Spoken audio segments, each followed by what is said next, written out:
Oh, there we go. Welcome into the Table 2 Ticket, a podcast for, by, and about Table 2 carriers.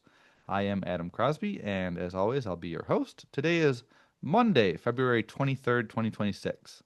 Again, we have a very special guest um, on today, but before we do that, before we introduce this person, let's go ahead and take care of the legal crap as always. This is an opinion podcast. Anything stated on this podcast is an opinion and belongs to the speaker. The views expressed do not necessarily represent the official views of the NALC, the USPS, or any other entity we talk about. All right, let's hop into it. Like I said, we have a very special guest today. Why don't you go ahead and introduce yourself and your cat Hello. if you would like? And the cat. This is Francisco. He is my boy. He's the sweetest one. He's got the zoomies right now, so we're gonna try to keep that under control. Nice. But yeah, my name is Margo O'Neill. I am a city letter carrier. I have been for 5 years. I am Table 2, Step D. I am also a host of the Next Generation Carriers podcast, specifically the Women's Roundtable, but we do have joint episodes where all of us kind of sit around and ask questions for people who we're interviewing or anyone else that kind of wants to come through. I am also the treasurer and a coordinating committee member of the Build a Fighting NALC movement, at least until March 1st. We are having our convention on March 1st. Have you heard anything about that? I have. Yeah. No, so I attended one of the very first meetings that you guys opened up and started, I don't know, in some people's views, making it way more democratic. Yeah. And so I attended that, and then I tried to attend the next one, and I had the faulty email link. And so I Oh couldn't, and I was like, no. I can't, why the host is not letting me in. And so then eventually, I talked to Michael Rivera and he's like, oh, I can't get in. And I think he must have messaged someone and then he found out that it was a bad link. And I was like, oh, okay. So I've missed the last couple, but yes, I was at the first one and yeah, it's awesome. Good, good. Yes. So the convention is going to be March 1st. We're really excited for that. We're going to talk about the Constitution. So we're going to talk about the Constitution, amend the Constitution, and sort of build the roadmap for where this is going. We're going to talk about the points of unity, which is another document that I think is exciting, but it just basically talks about like the sort of the priorities for the rank and file movement, like issues that all of us can get behind, right? And then we're also going to elect members of the coordinating committee. So if you say, hey, that crazy Margo lady probably, or you think that crazy Margo lady should not be the treasurer, don't give that lady the credit card, then yeah, come vote me out. But otherwise, I am very happy to be the treasurer. I'm very happy to be coordinating committee member. And I'm so, so happy to be a member of BFN and Next Gen uh, yeah, it's been great. That's awesome. First and foremost, let's go back to the cat, if you don't mind. Cats get zoomies?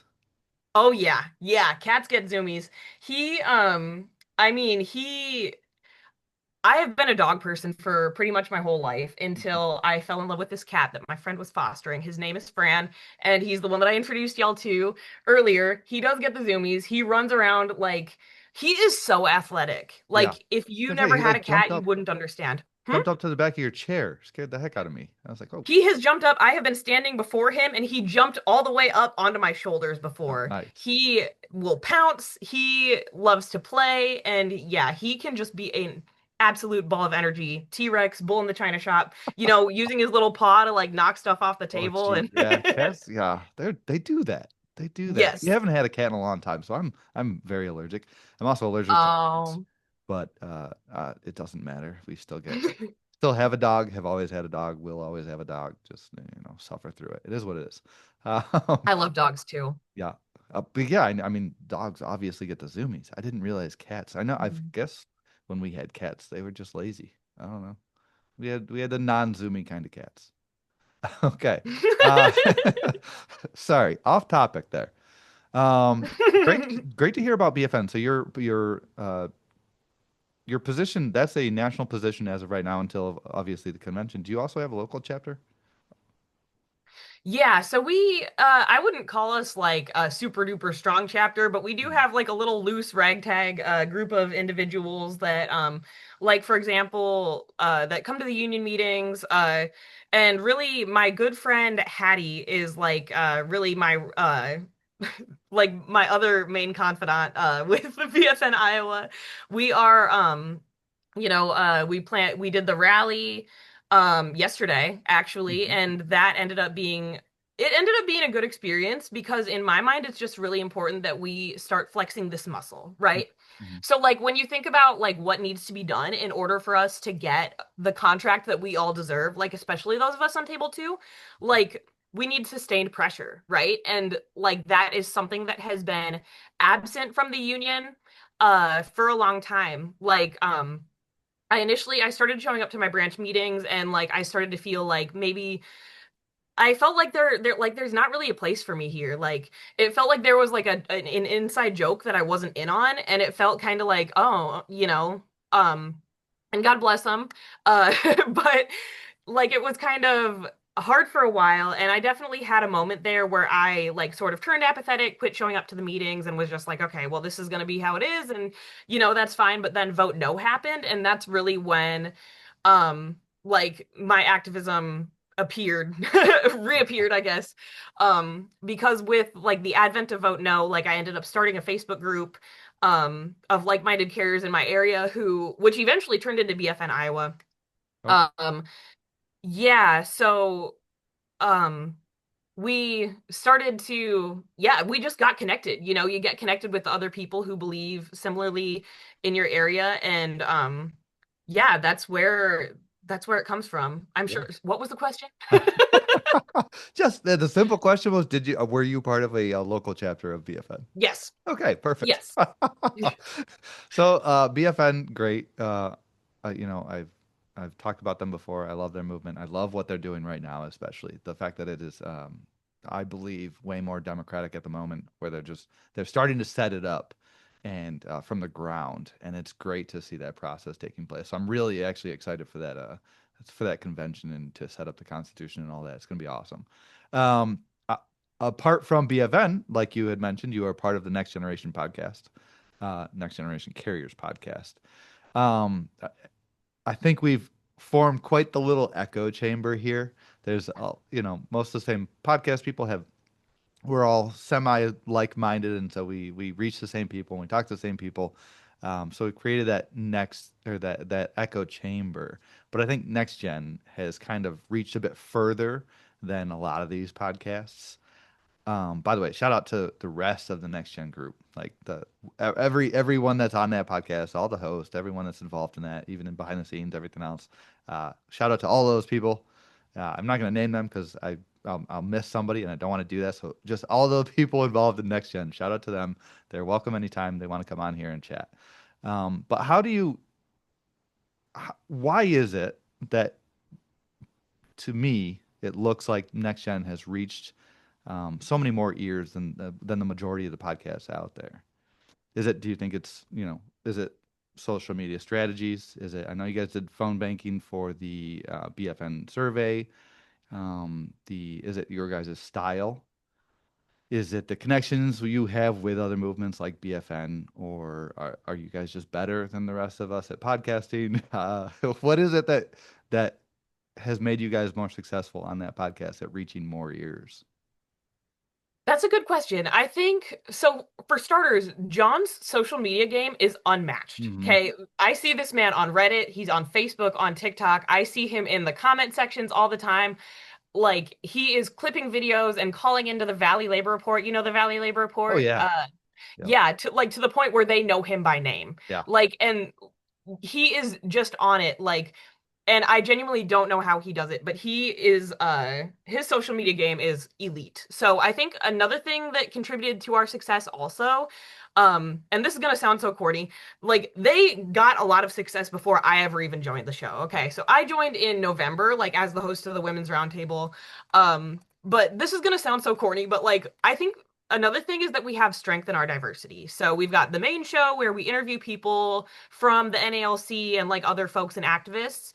Hmm. We also have the President's Roundtable, which Greg and Capone take care of, and we have the Solidarity Report with Josh Towney and Ryan Miller, where they talk about other unions and like the solidarity between us, other unions, and like the AFL-CIO chapters. And then there's me with the Women's Roundtable. So I think another reason that our message resonates with the rank and file is that our goal is to like be a source where rank and file carriers can tune in and hear about the issues affecting them. And I know that democracy is a value that was held very near and dear to everyone on the podcast, like especially like John, Chris, Capone. And with the interviews, we think that like the people who are seeking power, the people who are in power should go on and be held accountable to the rank and file, right? They should be able to face the rank and file and they should be able to provide answers and answer the questions that we want to ask, right? Absolutely. Yeah, we'll get into the holding them accountable and answering questions, specific questions that we ask. I think that's very important. We'll get into that in a little bit. I love, yes, that's a great answer.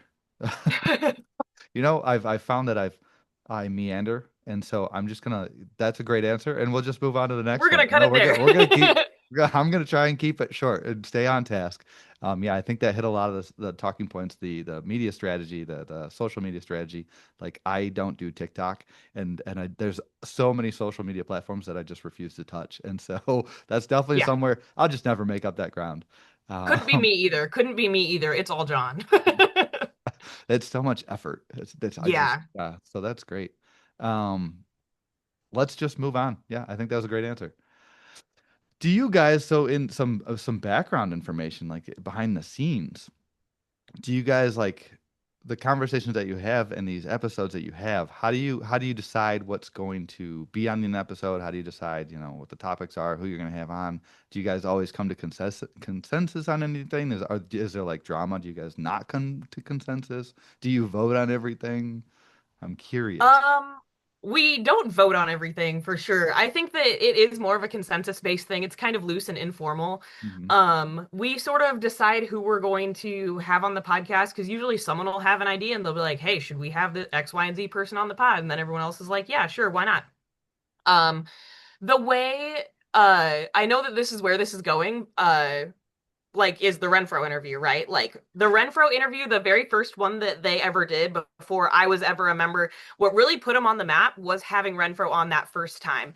And there were 300 people in the group chat. They had to increase like their Zoom The Zoom membership so account? that they could Yeah. have those people on, right? Yep. Because so many people wanted to hear and so many people wanted to, get answers, right? Um, and so that kind of leads to this time around. I think what happened was we kind of came together. We were like, okay, so, they're doing the rallies. This is what we wanted them to do, right? And none of us were super duper like, yeah, let's have him on. Like, we're so excited.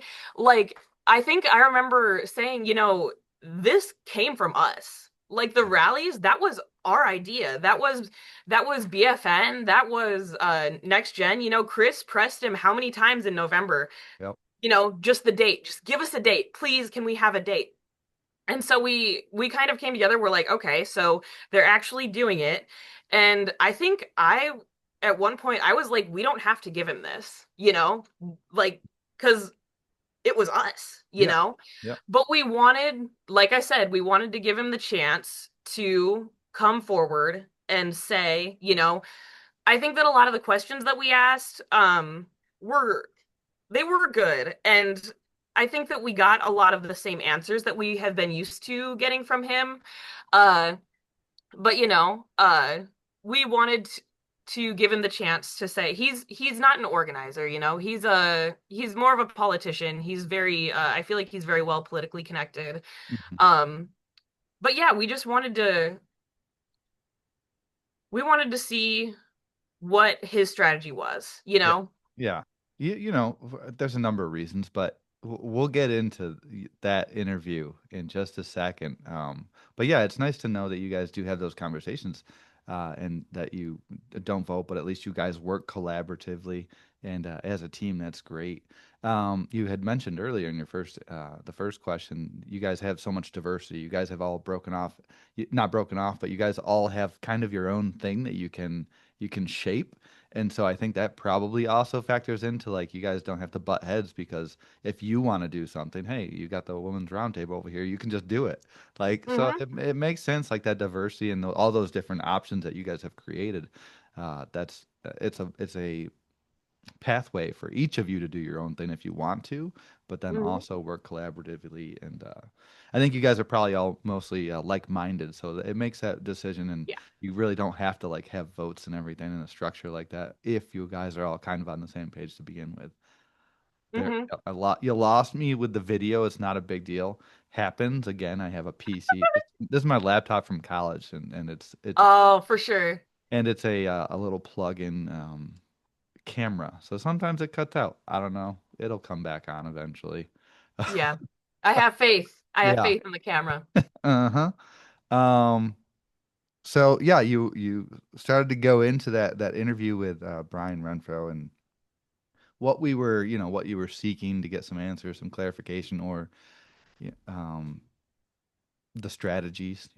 I think everyone had questions on like, oh, okay, now we're having this rally that you guys again pushed February 22nd back in November. I think it was November 5th that they had him on, and he just was it Chris who was pushing that? I can't remember. Chris was pushing him. Chris was pushing him so hard. Okay. Like, please. And then the crazy thing is that it ended up being that day, you Yeah, know? So I don't think then, that's crazy.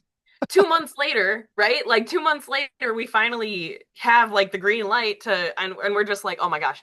So that was yeah, that was interesting. Yep.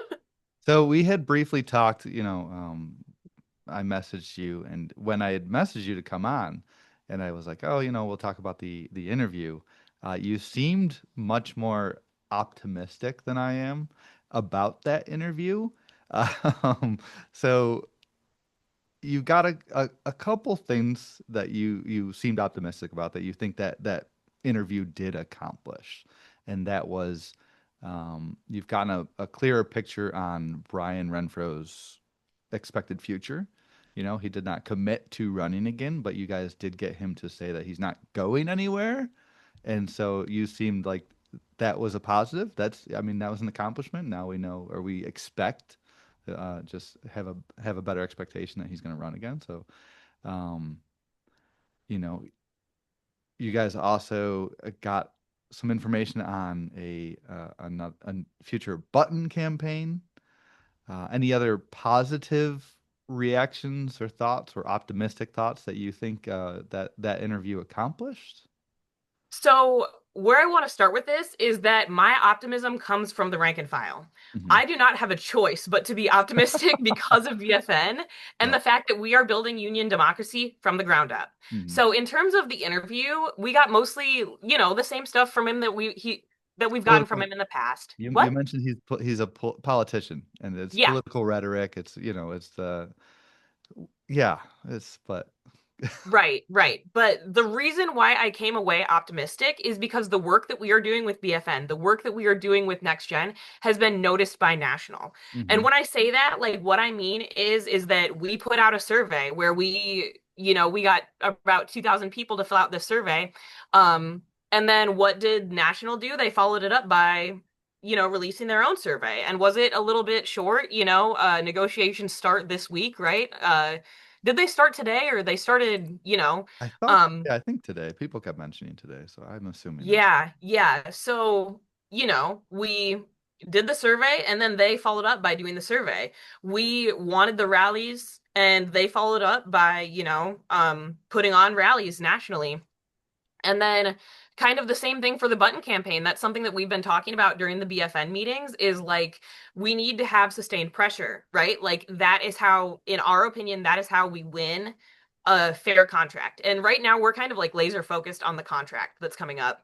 So whether we like it or not, this guy is he's going to be negotiating. negotiating for Yeah, us, right? that's how the Constitution sets it out. Yep. Right, right. And so whether we like it or not, I mean, it would have been very cathartic for all of us to have him on and just rip him a new one, right? Like that would have been really easy, to just have him on I think and I think it would be harder than you'd expect. It's slippery. I'm just, when you're a politician, you get good at sidestepping and avoiding and not answering, and so We'll see. And then not answering is kind of an answer in and of itself, though. You know what I'm saying? You're yeah. exposing yourself through your non-answer. And Mhm. I think that was another strategy that we kind of had going into things. Yep. Yeah, I mean, if anyone that's listened to me, I think they have should know my opinion on the current regime, and I don't think the current president. I've mentioned he'll never be on my podcast because I don't. I think it would be detrimental to give him another microphone, despite the fact that I'm not reaching anyone anyway, probably. But I don't. That's not true. But yeah, I That's don't want to not give him. true. I don't want to give him another microphone because of the non-answers, because of the political speak, because uh, what I see, or my perspective, of course, is that all of politics has kind of gone that way. Politicians across the board have gotten much better at the non-answer about speaking around a question. And there's a very purposeful strategy to that. And it is because then the rank and file, the working class, the general constituency, if you don't ever actually say any specifics, if you don't have a specific platform, then we can't hold you accountable because you never said anything specific. So when you don't do the specific thing, it's just like, oh, yeah, I never said that. And so there's definitely Right. a strategy there. Um, but despite the fact that you might not get a very specific answer, which I think the rank and file, the working class, the general constituency is craving, despite the fact that you might not get those specific answers so that you can hold them accountable, is there something to be said about the just having that conversation to better, um, dive into someone's perspective and to you can again like you said a non-answer is often insight it's an answer in a way and so is there something do you think there's something to be said about just having that conversation even if it's a conversation with someone you don't see eye to eye with just so you can maybe try and figure out better what their thought process is and what their motives are going to be. I think there is a lot of merit to your position of just saying, like, listen, I'm not going to give this guy another microphone. I think that that is very valid. I think, I think that a lot of people feel the same way. Um, and I definitely, I definitely agree. Because I would say, yeah, my thing is that we want to get answers. And a lot of the times we know that people are going to talk around, but like I said, that is kind of the answer in and of itself, right? Yeah. Um, I guess my opinion on the guy is like at the end of the day, he happened to be the guy at the top when the rank and file turned around and said, this is enough, you know? Because, and it could have been Rolando, it could have been James Henry, it could have been anyone, right? But I think that he gets a lot of specific flack, like that he's like some uniquely evil like character.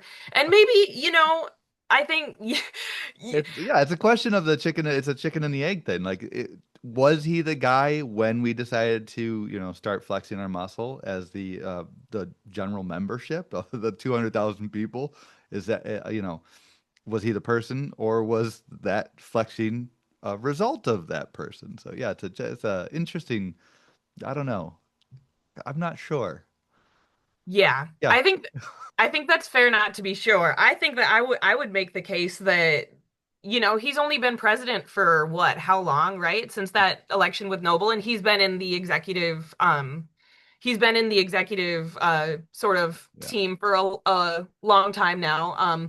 But he wouldn't have gotten that way, right, if he hadn't risen up through these ranks that were put there by people who benefited from the status quo, Mhm. right? Who And if that's where you come up, if that's where you come up, like, and that's all you know, then that's what you're gonna repeat, right? Mhm. So, I think that he was just the guy that happens to be at the top when Branch Nine decided to call for open bargaining, and contract transparency. And the rank and file, I mean, like any branch, your branch, my branch, like have all had trouble getting people involved because, like, at the end of the day, what it comes down to is like, is it worth my time to go to a union meeting? And I think a lot of people think no. And what I would say is that, you know, it can be really hard. It can be really hard. But what I will say is that my energy comes from the work that we are doing on the ground with BFN, right? And Mhm. especially these general membership meetings that we're having, the convention, I'm super excited for. For the people who feel sort of homeless within their branch, within the union, we have a home for everyone there, right? Yeah. And it's really beautiful the way that we can all come together because, like, my time in politics taught me that change does not happen from the top down. We cannot vote our way out of this. We cannot rely on any politician, any official, anyone with power. If we want to see change, it Yep. starts with us. Yeah. It starts with us, Absolutely. and Yep. no one is coming to save us. Yeah. Yeah. Yeah. Could not agree more. Hmm. Yeah, you mentioned your time in politics. You just briefly before this, before we hopped on here, you were like, "Oh yeah, this is where I started," kind of, Yeah. and I was like, "What?" So give us I'm a sorry, brief. I No, mentioned it's it way fine. too late. That's crazy. So give the audience a quick recap on what you told me, Uh, or not. I mean, you don't have to. No, I'll go into it. I'll go into it very briefly. So I'm a lifelong Iowan, just like I said, and here the Iowa caucus is a very big deal. I'm Mhm. sure people from other states have heard about it. This is where all the candidates come to, 99 county tour. We're gonna come talk to everyone in Iowa. Mhm. And I cut my teeth organizing in the Bernie campaign, the Bernie Sanders campaign, which I think that a lot of people in our kind of echo chamber are probably pretty sympathetic to. Mhm. But I wouldn't be a letter carrier today if I felt like a career in politics was the way towards systemic societal change, all Yeah. of the big stuff that we wanted on the Bernie campaign. Um, so I guess the fun thing to ask is like what other people remember about 2020. Do you remember were you paying close attention to the Democratic primary in 2020, like the early days? My I tell everyone I've got the memory of a goldfish. Like Yeah. 2020 to me is a rough year, but for multiple other reasons, not because of politics. Um, kind of. Um, yeah, I'm also terrible with dates. Oh, So for like sure. all like the Bernie campaign, they all flow together, and Yeah. I don't know which one was which. So it doesn't stand out specifically, but yeah, I probably have background information on it. Why? What was happening in 2020? Basically what happened was the Iowa caucus, and I don't know. Sometimes I'm just like, have I been gaslighting myself for all these Yes. years? Like sometimes I'm like, do I even remember this correctly? Because it was just such a whirlwind. But basically what happened was on caucus night. So the caucuses are a mess. Have you ever done a caucus before? No, I have not. Yeah, because y'all got primaries like civilized. Supposed to. So basically, a I'm caucus, like you get a bunch of people together in a gymnasium or a high school auditorium or something, and you basically like have a vote. Like you have a vote, you cannot be absent for your vote to count. You must be there. And um, oh my gosh, like so basically what ended up happening, it's like the people were responsible for counting all the votes, right? The poll workers, God bless them, they work real hard. The poll workers. But essentially what happened, I'll just skip right to the end, is that Pete Buttigieg ended up announcing that he had won when that the Yep. the votes hadn't been counted yet, Yep. right? Yep. And the votes hadn't been counted yet, and when they realized that the Bernie campaign had trained caucus goers, we called them precinct captains, to take notes of how many votes were going to each candidate. It came out later Yeah. that Bernie had won the most votes on the But caucus, the but momentum everyone, though. it didn't matter at that point because Buttigieg had already announced that he had won. Uh, and so that taught me, I feel, everything that I needed to know. I ended up working for the campaign for like another month and then I had a mental breakdown and quit. And then Makes COVID sense. happened, right? Which is Yep. a whole other thing. I joined the post office in 2021. So, yeah. Gotcha. So it was a wild ride and it's just crazy. It's like a fever dream to look back on. Yeah, no, Um, I do remember that. Yep. And yeah. I mean, so much of campaigning is momentum. And obviously in Iowa, like that is the start. That's the starting gate. Like if you Yeah. somehow falter out of that starting gate, like your entire, not only your campaign, like it could be your entire career just Hmm. sputters and dies. And so, yeah, Yeah. I remember that happening. I was like, oh, what the, I mean, politics are a mess. It's chaos. It's a total mess. It's an absolute mess. And that was why I am where I am now. As Yep. a male, I said, fuck it. I will be a mail carrier. I will walk through You're like, snow and rain and like 105-degree weather in the summertime, then go get coffee for some Democrat at the state house. yeah. I'm done. And I've got a buddy right now who's running for who I actually worked with on the campaign. He's running as an independent. Like the realist, like I'm not saying that you can't be involved in politics and be a real one, but it was not the path for me. Hmm. So, yeah. Yeah, you went from seeing the political process and being like that we don't accomplish anything top down, so I'll just go to the bottom, the very, very bottom. I'll go into labor and we'll start a movement Mm-hmm. that way. Like you Mm-hmm. said, from the ground up. I like it. Um, Mm-hmm. Having been in politics for a little bit, have you noticed the shift? We talk about not getting specific answers when we ask people that are leaders. We don't get specific answers when we ask them questions, and that in politics would of course be policy. If you get a specific answer from a politician, like that theoretically is your policy. That's your platform. I think. Have you noticed that politics has gone away from policy and platforms and specific answers, and it's just kind of a vibes thing now? Like, Oh, 1000%. yeah. Yeah. Yeah. It's a vibes thing. Like, I mean, like, if you look at it, like, how many people would have voted, like, oh, it's crazy. It is crazy. And sometimes it's like, it's a very thin line. I think most of the answers are kind of the BS answers that we're all used to from politicians. And then some of them are so radically honest that you're just like, what? What? You know?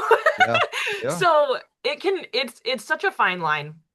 And it's like, I think the crazy thing is that I think I left my political career, whatever it was, behind, and I like came to the realization that like, you hear it from people. I had to go on a whole journey to discover what every working class person already knew. It's that two wings of the same bird, two sides Yep. of the same coin. Y'all. So like when people voted for Joe Biden, I voted for Joe Biden. I did not vote to break the railroad strike, which is what ended up happening, right? Hmm. And that's kind of the risky. And I think a lot of the people who voted for Trump, and they didn't expect that they would be throwing people in cages, like, or at least like shooting people on the street, right? So the crazy thing is that when you vote, this is why I am so adamant about the bottom up movement thing. Because if you're voting for union president or voting for national, USA president, you are still relying on someone else. You are waiting for the chance to put your faith in someone else who may or may not do what you want or need them to do, right? And so that's why BFN is so important to me. And like also next gen is so important to me because it's like that is our way to spread the message of the working class, right? To spread the message, to join together as a group. Like it is so important. I know one thing that John definitely told me. He's like, use this podcast as an opportunity to organize. Yeah. You know, talk to, have people that on, have other carriers on from your office, like to talk about the issues that you guys are facing. Because if you guys are facing an issue, then you're going to connect with people from other offices who are having the same issue, right? Because it's always been the same. It's Hmm. always been the same since the beginning of time. And the more connected, the more united we can be. Yep. That's it. That's the name of the game, you Yeah, know? we talk about flexing our muscles as like the rank and file of the NALC, and the bigger picture is really we'll get into it later. Oh, we can hop into it now. My outlines, whatever. But yeah, the bigger picture is we're working class members.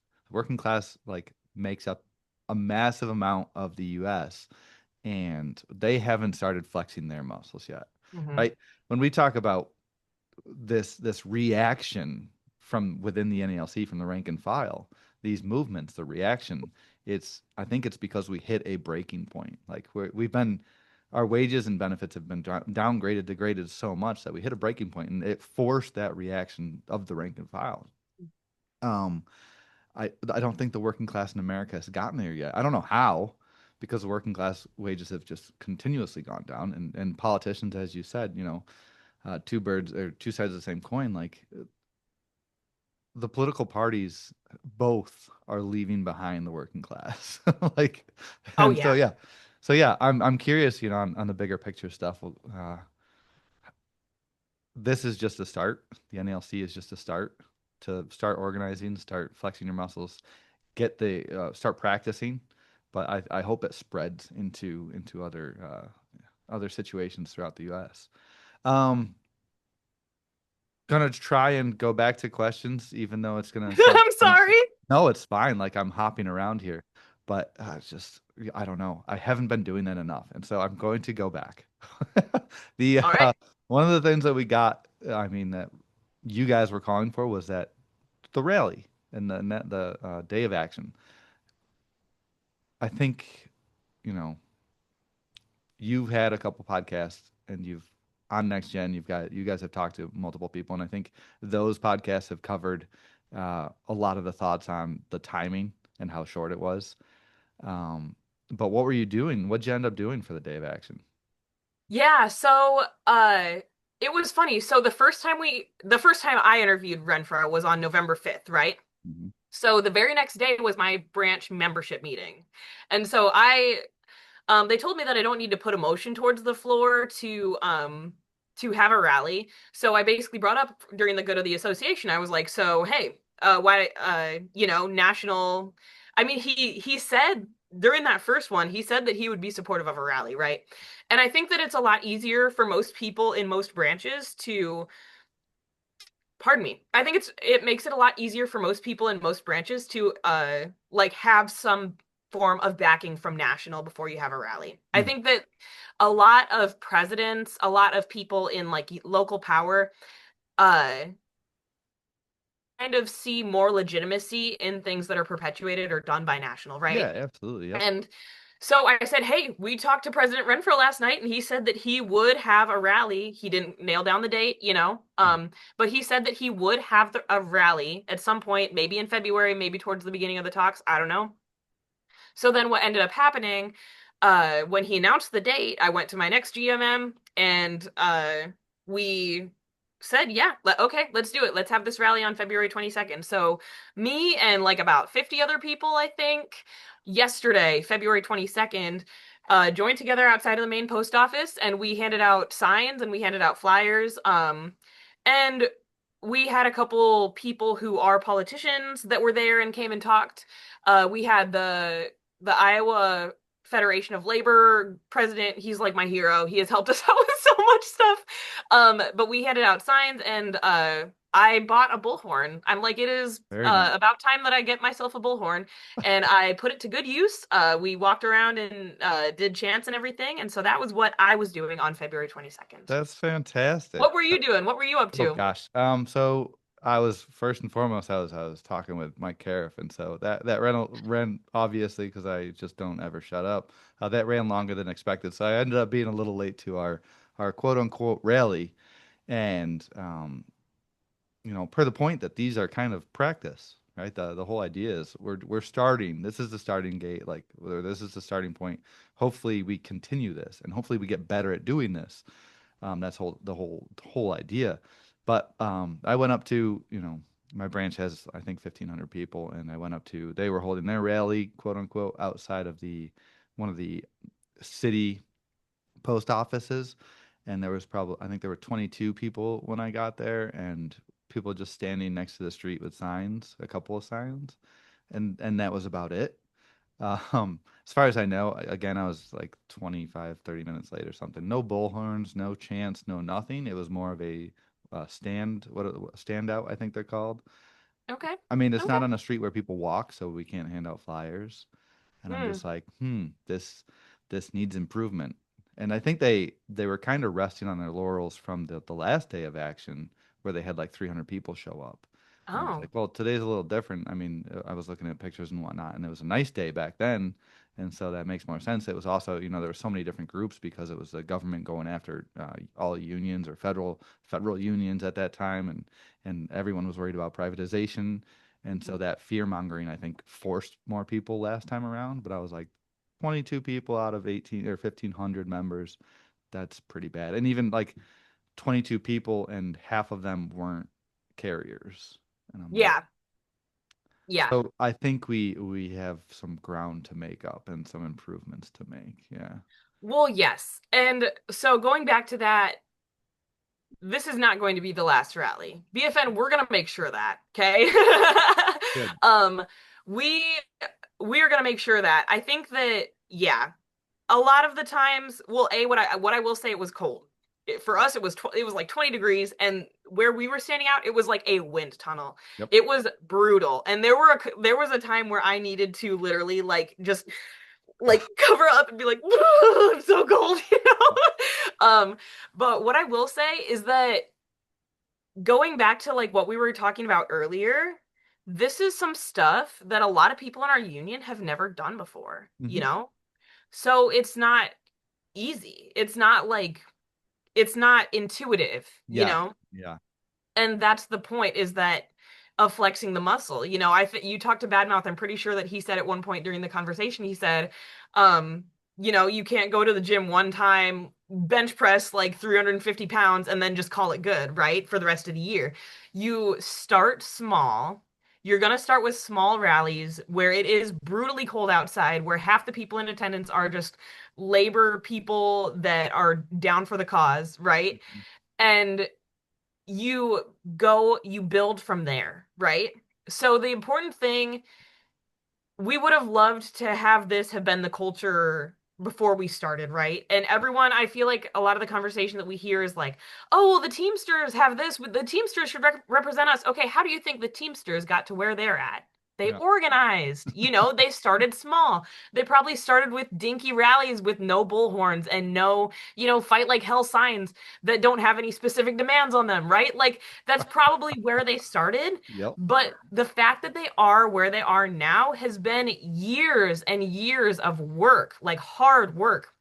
And so we just have to remember that even if it didn't look like a victory, even if it looked like five people standing on a corner, Mhm. like miserable, like wanting to go home, right? Like because it's freezing, that is where things start. And that is another reason why I remain so optimistic, is because like like I said, like that's where it starts, right? You know, we're not up to the point where we're having rallies with hundreds of thousands of people yet, Yeah. you Yeah. know? Only up from here, right?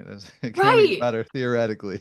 Exactly. I think it does. Exactly. I think it does run the risk, a little bit of risk, that like those 11 people that were carriers that showed up, or 15 people that were carriers that showed up, got discouraged, and they're not going to come to the next one. Hopefully that didn't happen. You know, hopefully next time around we can get those people back. But I think it did run a little bit of a risk. But yeah, again, this is a starting point. Um, Yeah. Yeah. I at think that's fair. Yeah, what were you hearing at your day of action, at your rally? Were people excited? Were people optimistic about the next contract? Were what were you hearing? What were the You vibes? know, I think that a lot of people were happy to be out there. Okay. Even though it was brutal outside, and I think people were happy to be out there. People are happy to be part of something, which I think is also another secret. It's not a secret, okay, but like another key to the success of BFN, right? Yep. Is that people want to be a part of something. And if they feel like they have been excluded from the union for whatever reason or another, they don't feel like it's worth their time, they don't feel like it's worth their effort or their you know, Wednesday evening or whatever. Um the democracy is so key, because not only does it like it follows the will of the people, but it also, when people have buy-in, when people have that sense of ownership, like, yeah, we did that, you Yeah. know, when people had the chance to have their voice heard, when they made their own sign, for example, and they got to go out and no, okay, so it doesn't necessarily mean that we're going to have the contract of our dreams right now, or Yeah. that Brian Renfro was going to negotiate a contract that's going to, you know, knock the socks off of all of us, and we're going to get everything that we ever wanted for, and a pony to boot, right? Like, Yeah. but it does like to just be at the beginning, and even just thinking about BFN and where we started, like being so tiny, and like just working, it just takes a lot of work, Yeah. right? And I think that the people who are part of that work can just really claim a lot of ownership and pride in the fact that you're like, yeah, I was there, you know? Yeah. And Yeah. maybe we didn't get everything we wanted, but you But know, yeah, but you it's a start. way for us to be heard. It's a way for us to I mean, we're part of a fraternal organization like that, that fellowship, just going to anything. If your branch kind of excludes you or disenfranchises you, this is just another pathway for you to go meet people that have something in common with you, have conversations like this, and kind of grow what is supposed to be there already because you're in a union, grow those connections. And And I will say my branch is not as bad. Like listening to your experiences in your branch, Alan Gigax's experience in his Mhm. branch, and even like Murphy's experience, Chris's experience in their branch, like it sounds like it has been really rough. Like in my branch, it hasn't been nearly as bad. Like like they're definitely pro Renfro to a certain point, but when I think the thing is like yeah, we're all members of the union, and a lot of them in my branch, I'm very blessed, but they were happy that we had been out there, even though they hadn't had another rally since like 2018, right? Like it had been a long time, but they're glad that we're doing it again. So, Very cool. Yeah, mhm. my obviously, if you've heard me, it makes my branch sound terrible. It might just be me. I might just be grumpy. I don't know. I It's I hard, I think, I'm just biased, obviously, because this is my platform. So who knows? as you should be. Yes. So we're gonna switch gears here because this is my platform and I can do what I want. Uh, no, this is a table two Absolutely. ticket. This is a table two ticket. So we finally have a table two carrier question here. What do you think we deserve as table two carriers? And I put the same question to Mike Cariff, and it's kind of a two-part. What do we deserve, A, as carriers, right? Because we have a value, I mean, the market dictates what our labor is worth. But also, what do we deserve as members of the NALC, where we pay the same dues as Table One? We're in the same union as Table One. So I guess it's a two-part question. I don't know if you want to break it down or if the answer is the same. I think I remember, yeah, I remember listening to the episode with Mike Cariff, and I remember, yeah, liking what he said on a level like that we should have like a comfortable like middle class existence, which a lot of people don't have. The cost of living here in Des Moines is very low, okay? Like so I can be okay and know that my brothers and sisters in San Francisco, in Boston, in New York are not having the same experience that I am. I think that we should be able to live our lives, live a comfortable life, pay rent. Like, Mhm. is that crazy? Am I crazy? Like, No. we should be able to afford a house, like, and to afford to have kids. Like, one thing that I feel a special, and maybe I shouldn't feel this way, like, but the one thing issue that I feel like a special sense of responsibility to speak up about is maternity leave. Mhm. Maternity and paternity leave. So the post office, we're the only feds that do not have a form of like paternity Mhm. leave. Mhm. So a lot of the younger carriers like myself, I don't know if I'm ever going to have kids or not. I'm kind of just like, but I've got coworkers that definitely want them, right? And I've got coworkers that had them and they used up all their sick time, or they're in the hole for sick time, right? Or they have FMLA so they don't get paid. So they're trying to time that they have their baby in like October or November so they can use 3 months of FMLA of the year and One then year. use it at the first three Yep. months of the next year just to have some time with their baby. Like, and so yeah, that's something that I really like to speak out about. I think that $30 an hour starting wage is a good place to start. Mhm. And I think, I mean, obviously, I think that we deserve a lot more than that. And especially if you're in New York or in San Francisco, I think that 6 years to reach top step, I think we should all be in table one. We should all be in table one. I think that, the DOS award is something that you talk a lot about and is something that, should have never happened. And I also, yeah, okay, anyways, cut me off.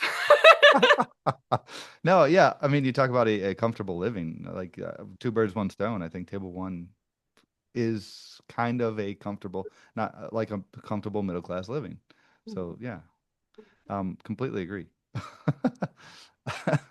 I do hear, I don't know, from a lot of leaders, you'll hear this idea that we all have in the union, we all have the same wants, right? It's clear what we all want. We all want higher pay. We all want this. We all want that.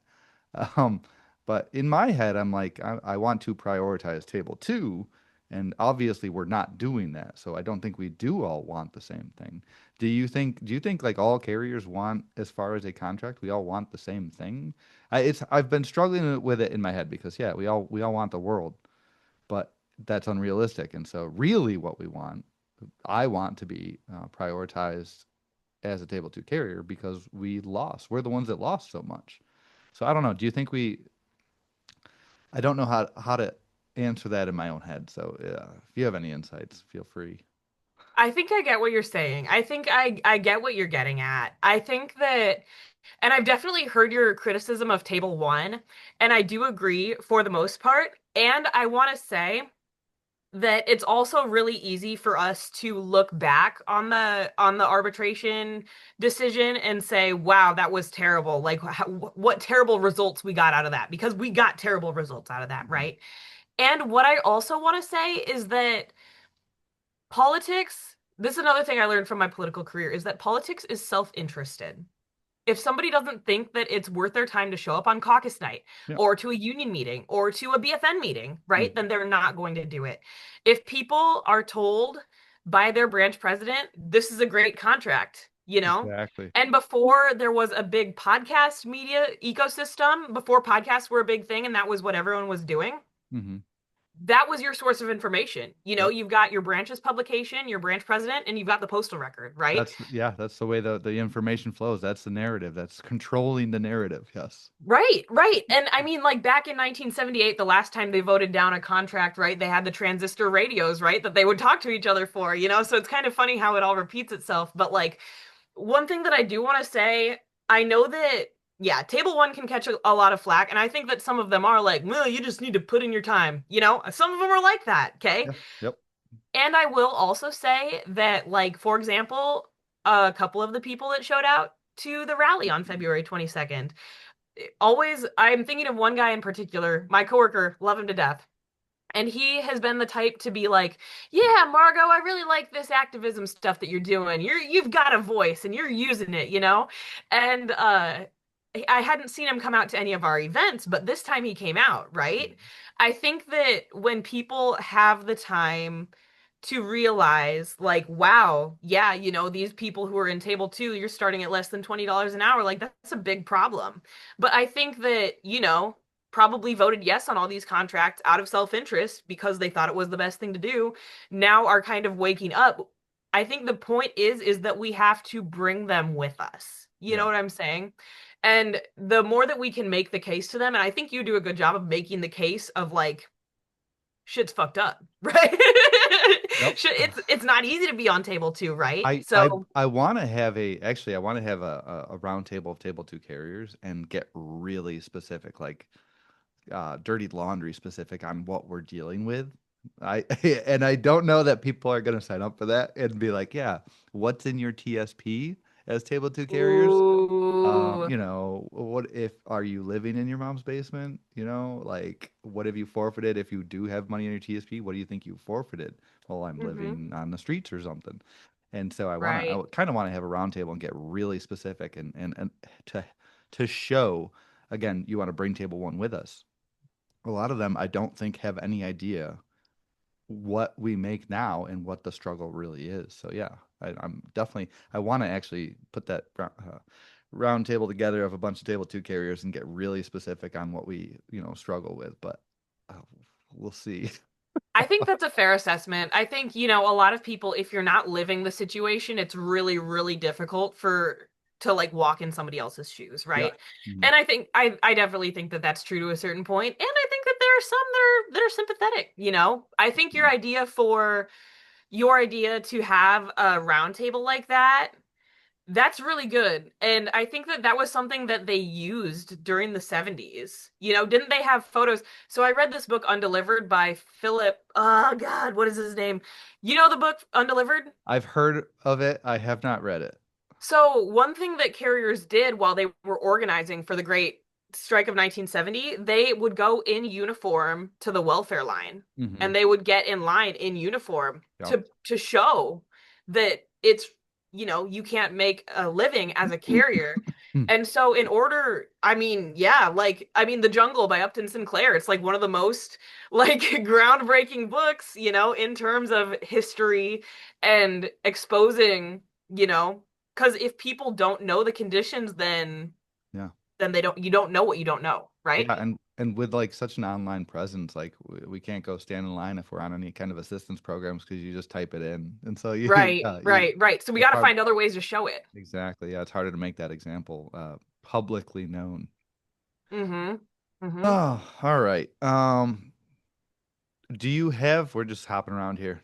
Do you have any, what are you focusing on in the near future? I know and you said a bunch of BFN stuff, which is great.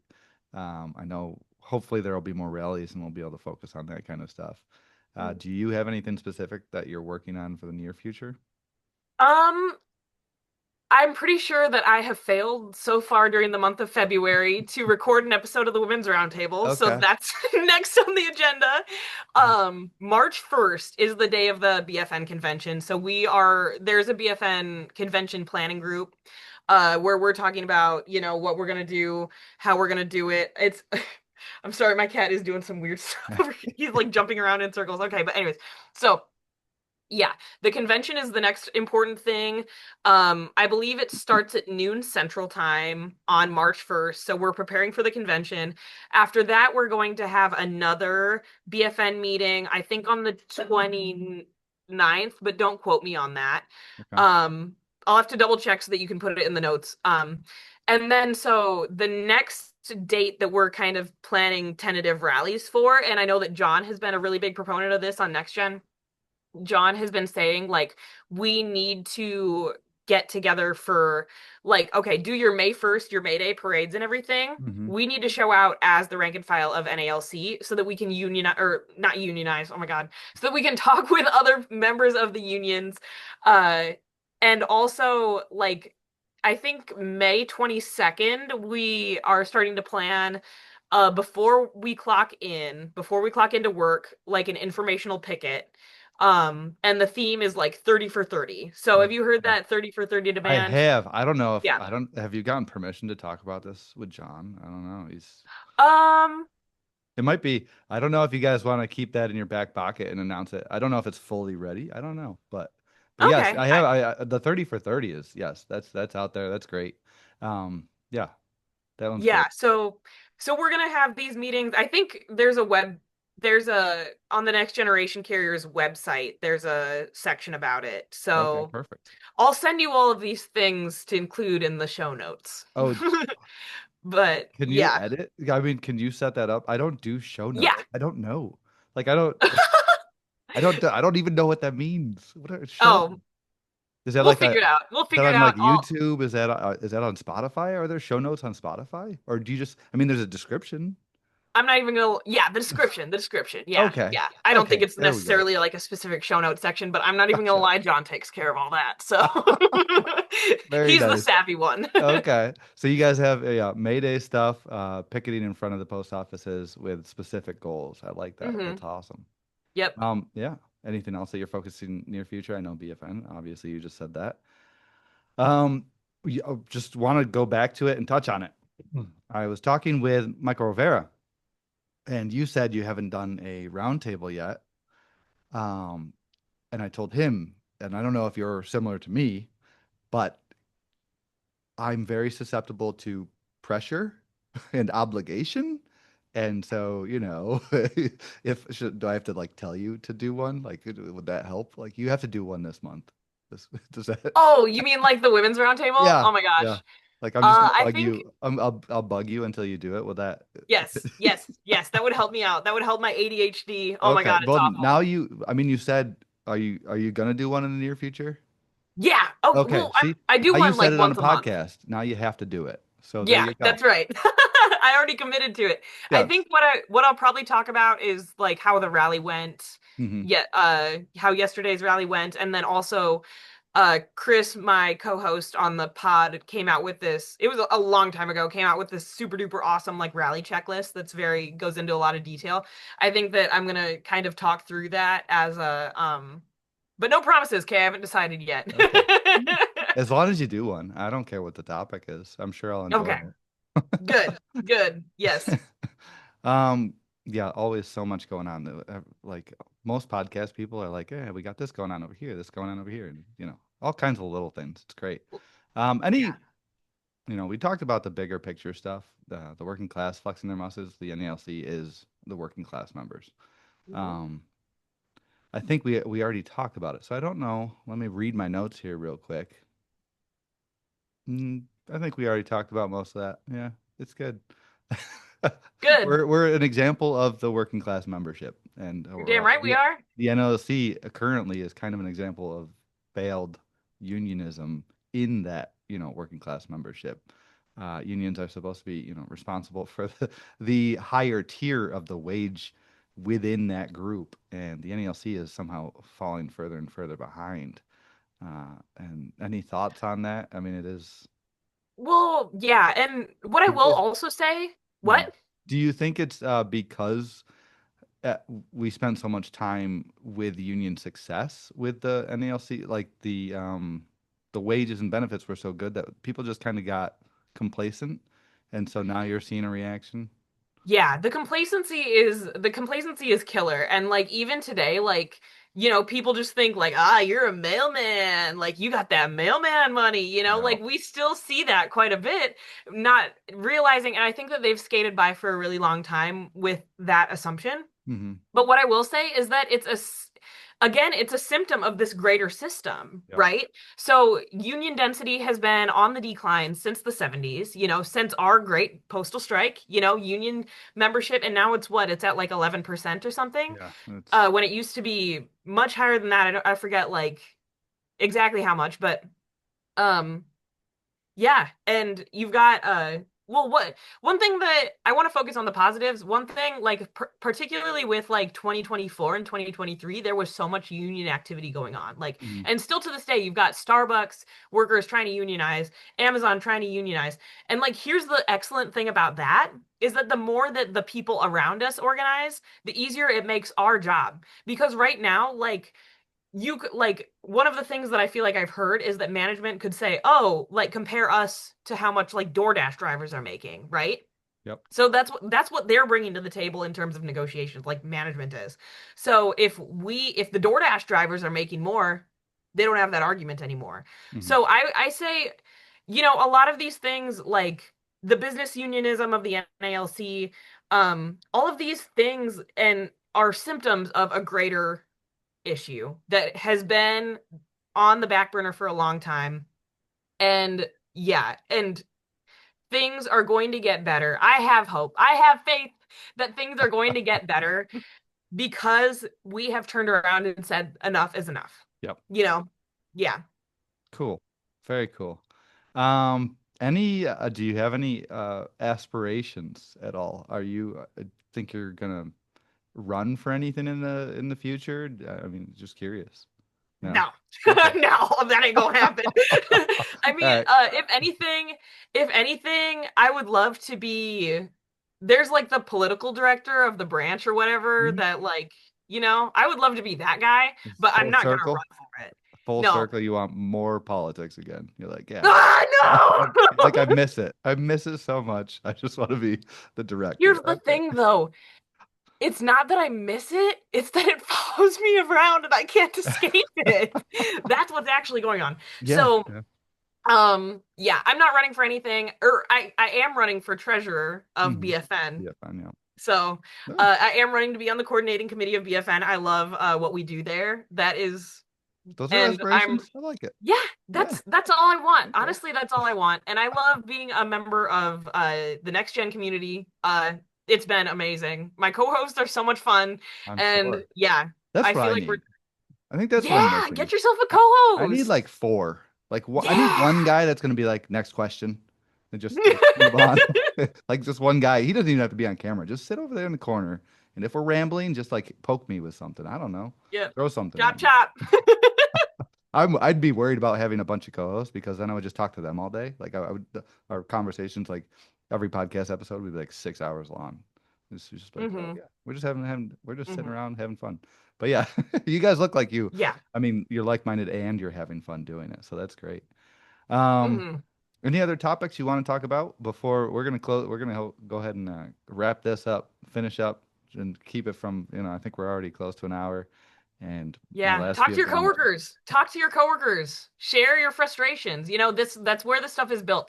I know at BFN what we say all the time is like, can you find one other person Hmm. who agrees with you? Can you find one other person? Can they find one other person who feels the same way that you do? Like, for me, it all started just being a smiling face. Like, to just be a smiling face and to talk to my coworkers and to be someone that said, "Oh my God, I can't believe blah, blah, blah, this happened." I said, "Really?"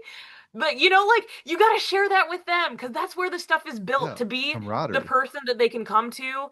It's just about building that relationship and Hmm. building, because we're all in the shits together. We're all in it together, Yeah, and so to just be the person that they can come to be somebody who makes their day, doesn't make it perfect, but to be the person that can at least share a smile and share commiserate, and yeah, we're just to know that we're all in it together, I think is my main message to gotcha. people. Yeah. Awesome. Any shout outs? I mean, Shout out to my sure. co-hosts on Next Yeah. Gen Podcast. Shout out to BFN doing the work out here. Shout out to everyone that's trying to unionize or anyone who's showing solidarity with the working class. Solidarity forever. All right. Perfect. Any plugs? I mean, you probably know more. Y'all have a Facebook page, a Twitter. I have no idea all the avenues that you guys have. Any plugs for you? Uh, yeah, I don't know how Murphy does it either, but what I will say is March 1st convention, March 29th next BFN meeting, and stay tuned for more rallies. Okay. Perfect. Well, thank you for coming on. It's been a All right. pleasure. I Yeah, just love having these conversations with other rank and file table two, mostly carriers, just to get to know them better. I mean, this is the whole concept of unionism. This is the whole concept of the fellowship and the fraternal organization that we've lost because we don't spend as much time together, like in the right. office. And so, yeah, thank you for coming on. I appreciate all your all your points of view. Yeah. Thank you for having me. Thank Of you for having course. me. It's been great. And do not forget to make that roundtable and Yes. do it. Yeah, got to do it. All right. Thank you so much. Have a great rest of your day. Okay. Have a great day. All right. Bye bye.